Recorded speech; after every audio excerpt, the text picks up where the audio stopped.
Hola, nosotros les vamos a hablar sobre la astronomía en la cultura china, pero antes les explicaremos un poco de su historia.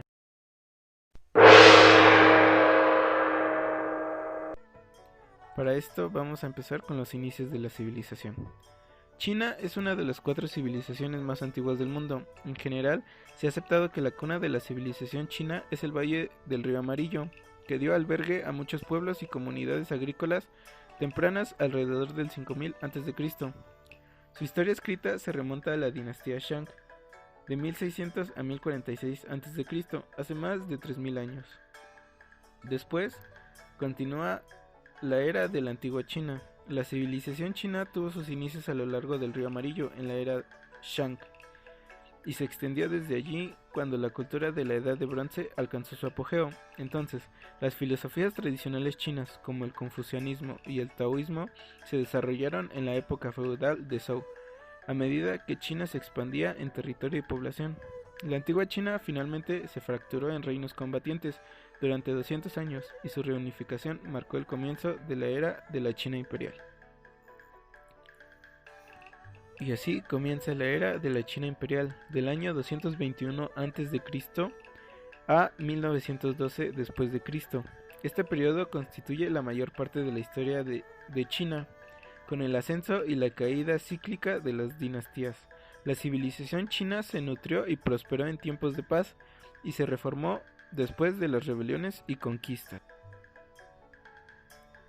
Después viene la era de la República, de 1912 a 1949. La Revolución Republicana de 1911, liderada por Sun Yat-sen, puso fin al gobierno de la dinastía Qing. Sin embargo, la República de China no pudo establecerse firmemente en toda China, ocasionando una guerra civil que surgió durante décadas. Y así llegamos a la era moderna, de 1949 al presente.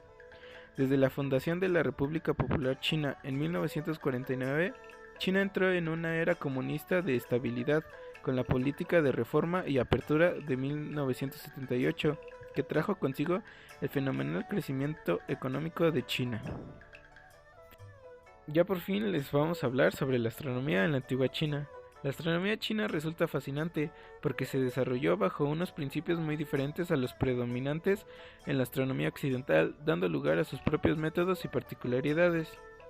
Los historiadores indican que fueron de los más persistentes y certeros observadores de fenómenos celestiales antes que los árabes. Por esto, los primeros registros astronómicos de China son de más o menos el año 3000 antes de nuestra era, donde el principal trabajo de los astrónomos chinos era medir el tiempo, anunciar el primer día de cada mes y predecir eclipses, y si se equivocaban en sus predicciones hasta podrían ser decapitados. Su sistema zodiacal.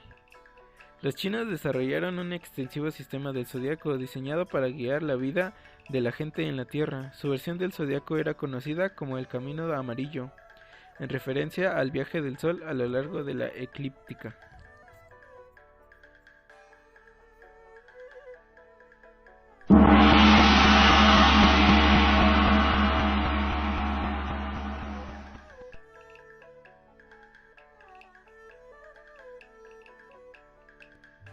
El calendario chino. Tenían un calendario lunar de 12 meses y calcularon que la duración de un año era de 365.25 días, convirtiendo este número en una unidad de grados. Es decir, un círculo en la antigua China se componía de 365.25 grados. El primer calendario completo en China fue establecido en el 7º año del reinado del emperador Han Wu, en el año 104 a.C. En el calendario chino no hay continuidad en la numeración de los años, ya que cuando un nuevo emperador subía al poder, la numeración del año se reanudaba y empezaba desde cero. En la antigua China, para numerar los años, se aplicaba el uso de los títulos de los emperadores y del sistema celeste Gangxi. Así, en el año 2937 a.C., se elaboró el primer calendario lunar chino, según el cual cada signo consta de 60 años, el cual fue el tiempo de reinado del emperador amarillo, distribuidos en 5 ciclos de 12 años cada uno. Fue a partir de la dinastía Han del Este, del 25 al 220, cuando los chinos comienzan a usar los 12 signos de animales en orden: rata, buey, tigre, conejo, dragón, serpiente, caballo, cabra, mono, gallo, perro y cerdo. Según cuenta una leyenda, Buda mandó a llamar ante su presencia a todos los animales de la tierra. Sin embargo, únicamente 12 de estos aparecieron ante él. El primero en hacerlo fue la rata, ya que al ir posada sobre el lomo de un buey, nada más ver a Buda dio un salto y corrió hacia él. Sobre el uso de las estrellas, los chinos usaban las estrellas circumpolares como punto de referencia en el cielo. Estas estrellas son las que, vistas desde un lugar en concreto de la Tierra, nunca se ponen por el horizonte en ningún momento del año. Y también, para marcar el paso del tiempo y de las estaciones, usaban principalmente la orientación de la constelación de El Carro en relación a la estrella polar al anochecer. Y también intentaron catalogar todas las estrellas observables, definiendo sus constelaciones por una estrella principal, a la que llamaban Rey, y rodeándola con el resto de las estrellas, las cuales les decían los príncipes. Se cree que el astrónomo Shinzen del siglo IV antes de nuestra era intentó catalogar 809 estrellas en 122 constelaciones, aunque ignoró a los planetas. Los antiguos chinos usaban una esfera armilar, también llamada astrolabio esférico, una esfera de metal consistente de círculos escalonados que interseccionan, permitiendo que un observador pueda asignar una coordenada a una estrella, y durante cientos de años de observaciones celestes perfeccionaron la predicción de estos fenómenos. Y bueno, ¿para qué servía este instrumento? Este es un instrumento didáctico que se empleaba para enseñar astronomía, explicar las estaciones del año y otros elementos de mecánica celeste. Representa el sistema tolemaico hallándose en el centro de la Tierra, representado por una esfera. Está formada por varios anillos, círculos o brazaletes que servían para fijar la posición de los astros en el espacio. Por medio de unos aros entrelazados se representa la esfera celeste, en cuyo centro ocupado por una tierra simbólica en la que se supone al observador, de forma que se puede observar el movimiento aparente de los astros, especialmente del Sol.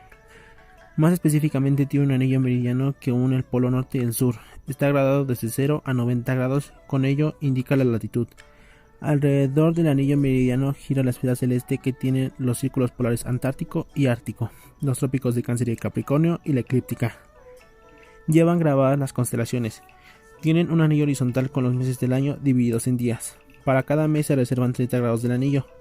En algunos casos los anillos representan a la Luna, Sol, Marte, Venus, Júpiter y Saturno. Pero si se le unen muchas anillas, el instrumento se hace muy complejo. Si dirigimos correctamente las anillas hacia una estrella, se pueden leer sus coordenadas celestes. Si movemos el anillo meridiano al lugar en el que nosotros hayamos determinado una latitud, orientando la esfera con la aguja imantada, y si giramos el anillo meridiano que coincida con cualquier día del mes que queramos, sabremos la posición del Sol en la eclíptica. Los equinoccios los obtenemos de la intersección de la eclíptica con el ecuador.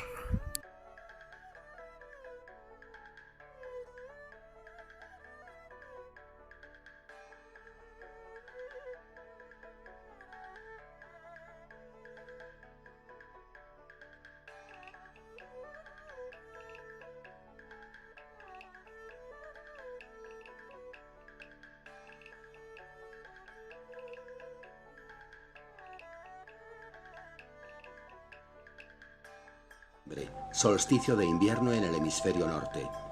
El recorrido del Sol en la bóveda celeste es el más corto del año, así como la altura máxima alcanzada por el Sol ese día, la más baja. 20 de marzo, equinoccio de primavera en el hemisferio norte. En esa fecha, el día y la noche se igualan en duración.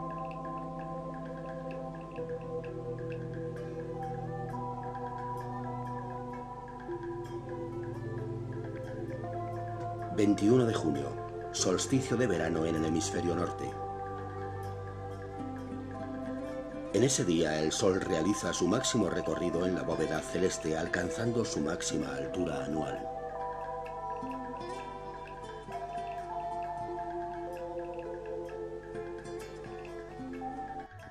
Ahora les hablaremos sobre los principales astrónomos de la China antigua. El primero es Guo Shoujin, del año 1231 a 1316. de la era de la dinastía de Song.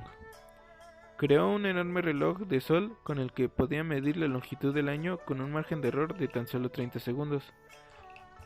El segundo es Ji-Xing, del año 683 a 727, de la era de la dinastía de Tang.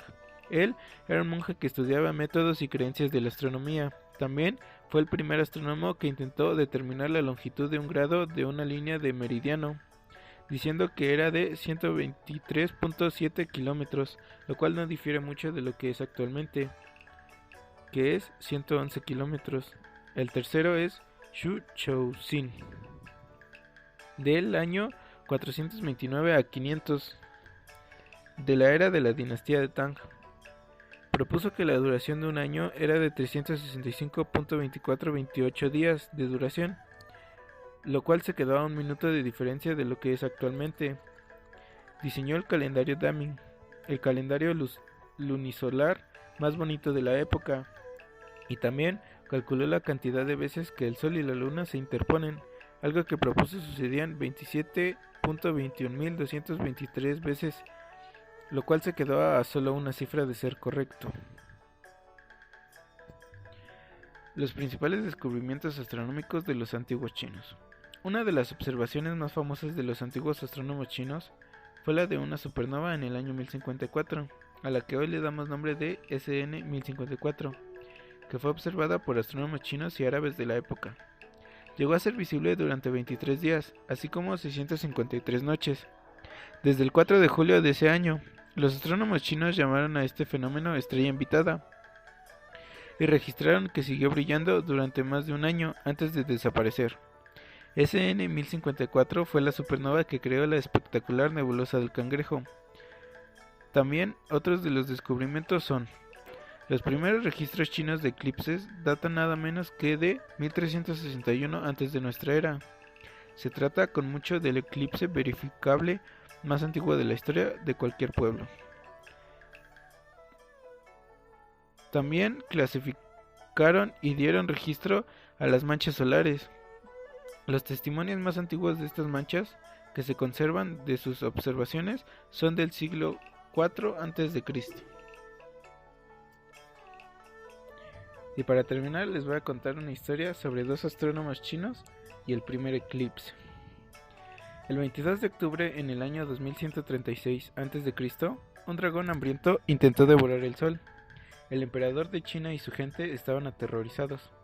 Primero desapareció una pequeña parte del disco solar, luego una cuarta, después la mitad y finalmente todo el sol. Y no quedó nada excepto un círculo de luz blanca alrededor del espacio negro en el que el sol había estado antes. Aterrorizados pero llenos de recursos, los chinos supieron qué hacer. Corrieron bajo el extraño crepúsculo, gritando y desafiando al dragón, golpeando los gongs y tocando los tambores hasta que el dragón se movió. El sol se había salvado, pero el emperador, más enfadado que asustado, ordenó que los astrónomos de la corte Xi y Ho debían ser decapitados por haber fracasado y no haber avisado de la inminente llegada de la criatura.